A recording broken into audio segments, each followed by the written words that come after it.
Vasco da Gama, que já iniciou um processo de reestruturação para 2023. A SAF do Vasco agora entra em ação.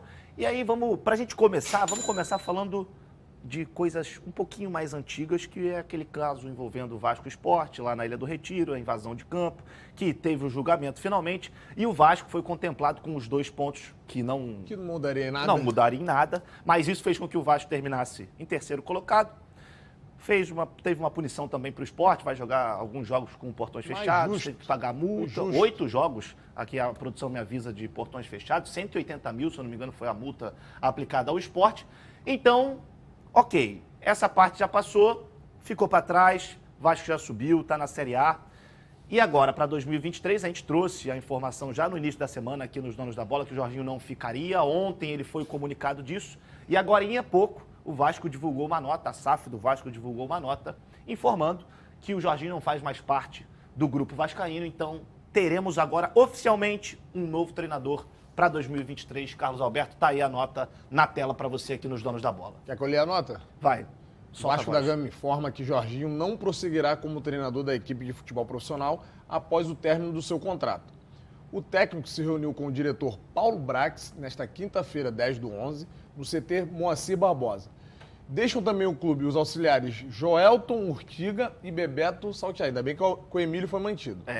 O Vasco da Gama agradece o treinador por toda a dedicação ao longo do período que permaneceu à frente do time profissional, cumprindo a missão de reconduzir o gigante da colina à Série A. O Vasco da Gama deseja todo sucesso ao treinador e à sua equipe na sequência de suas trajetórias.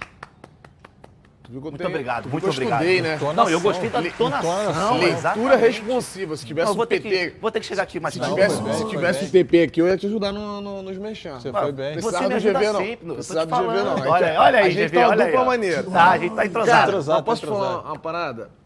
Desde o início que o Jorginho foi contratado, eu já imaginava que ele só ia participar desse processo do acesso. Né?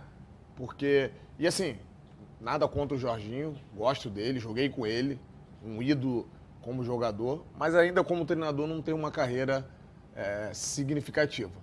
Então ele fez parte de um projeto, méritos a ele que subiu, mas é uma escolha da diretoria que tem todo o direito de escolher um novo treinador. Sem dúvida nenhuma. E lembrando, né, pessoal, agora quem comanda o futebol do Vasco não é a diretoria do clube, é a SAF.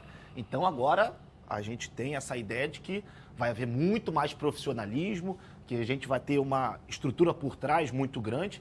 E aí, Lindton, eu queria te fazer uma pergunta já pensando em 2023, já pensando essa próxima temporada do Vasco. Fala-se muito em Odair Hellmann e Juan Pablo Vojvoda, treinador do Fortaleza, e o Odair que estava lá na Arábia, mas já não está mais. Para você, desses dois, assim, qual você prefere? Você acha que o Vasco poderia buscar uma outra opção?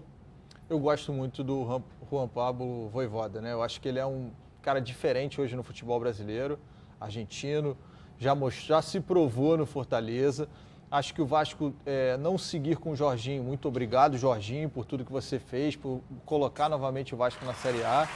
No entanto, é uma resposta do que o Vasco pensa para 2023. Se ele mantém o Jorginho, ele demonstra que as ambições são ali meio de tabela, são situações um pouco mais delicadas na competição.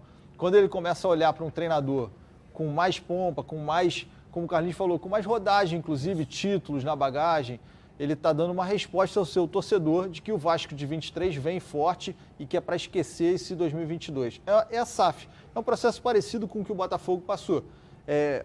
Não é história, mas o campo e bola para trás. Tanto que demitiu o Anderson, né? Exatamente, é o mesmo processo. E, cara, eu vou te falar, eu adoro o Odair Hellmann, tá? Mas eu não contrataria ele. Eu também não contrataria o Odair. Ele preteriu o Vasco. Isso lá atrás, né? O Vasco quis ele. Então, assim, na hora que tava o osso... Nas ruins você não quer, nas boas? Não quer. Aí na hora do filé mignon, a picanha, ele quer vir. Aí não dá, bebê. É complicado. Bebê, aí ó, dá uma segurada. Fica neném, né, cara? Fica neném, fica aí na Arábia aí. Agora vale saber se o Vasco vai chegar com um caminhão forte ali para tirar o Vojvoda do porque Fortaleza. não vai sair fácil, não. Ainda mais se o Fortaleza for a Libertadores.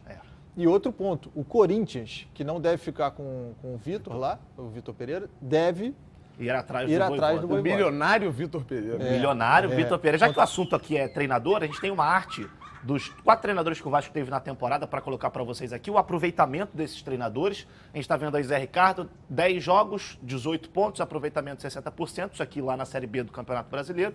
O Mauricinho, 8 jogos, 11 pontos, 46%. O Faro, 10 jogos, 16 pontos, um pouco menos que o Zé Ricardo, 53%. E o Jorginho, 10 jogos, 19 pontos, 63% de aproveitamento. Olhando aqui, o Jorginho tem o maior tem aproveitamento. Só que a gente precisa lembrar uma coisa também ao torcedor do Vasco. Até o último jogo contra o Ituano, antes da bola rolar, o aproveitamento do Jorginho era pior do que o do Emílio. O Vasco ganhou aquele jogo, subiu um pouco. E com os pontos do julgamento, esse aproveitamento subiu ainda mais. É isso que eu ia falar então agora. Ainda há um porém nesses números, nesses dados, para você aí entender, mas fato é que o Jorginho tem o melhor aproveitamento. Tá, hoje sim por causa dessa questão. Isso. Mas isso só aconteceu, esse acesso só aconteceu pela base que esse cara ali deixou. O Zé Primeiro, Ricardo total. E o Emílio Fário deu, né, continuidade. O Mauricinho Souza, infelizmente, não foi feliz, né? Foi ali que o time se desestabilizou, né? Foi no momento em que ele assumiu, por isso que foram atrás do Jorginho. Mas o importante é que o Vasco está na Série A. Esses números aí, ninguém vai lembrar. Ninguém vai lembrar desse percentual aí. O importante é ano que vem. O importante é que a missão foi cumprida. E o Jorginho chegou para quê? Para subir com o Vasco. Subiu com o Vasco, valeu, muito obrigado e vamos embora, né? Acho que ele mesmo sabia. O Carlinhos falou que o Carlinhos disse, eu tenho a sensação de que ele ia ficar só para a Série B mesmo. Eu acho que o próprio Jorginho, quando chegou ali para assinar contrato, ele já imaginava que era um tiro curto. Cara, eu vou te falar, eu fiquei muito feliz de o Emílio Faro continuar. Bacana, né? Isso. Muito bacana, porque ele conhece o grupo, conhece o time, é um cara experimentado no futebol, então, assim, a SAF acertou em mantê-lo, porque ele vai ajudar muito, principalmente esse treinador que vai chegar para ele fazer essa transição, né, intermediar ali entre os jogadores e o treinador. Ele é da comissão permanente, né, do Vasco, então não se mexe no Emílio Faro. Não se não mexe. à toa ele não quis assumir o Vasco. E Lidson, curioso, você falou sobre o Jorginho já sabia. Não vamos nos esquecer que o Zé Ricardo sai por conta da SAF. É verdade. Porque na cabeça dele ele já não ficaria. Exatamente. Então ele tem uma proposta mais vantajosa do futebol asiático. Tem que ir embora. Tem que ir embora. Ele não estava seguro para Não tem jeito, não é seguro. Assim como foi com o Henderson. Então são decisões que precisam ser tomadas, mas é aquilo. O Vasco está na Série A. E outra coisa, está feliz. O cara que entrar, Flávio, deixa ele trabalhar, a torcida do Vasco. Isso, deixa o cara importantíssimo. trabalhar. Ele precisa de um tempo, o Vasco vai estar voltando para a Série A. Vão chegar jogadores ao longo da temporada, não vai ser fácil, porque esse elenco do Vasco precisa de reforços, é um fato, todo mundo sabe disso. Aí. Renovações, inclusive, que é um elenco que já está mais velho. E para mesclar com a garotada que está subindo, dar suporte para essa molecada, que é muito boa. Essa safra do Vasco de garotos é boa demais. Figueiredo, Andrei, Marlon, são jogadores que vão ainda dar muita alegria para o Vasco da Gama, com um treinador com cancha ali.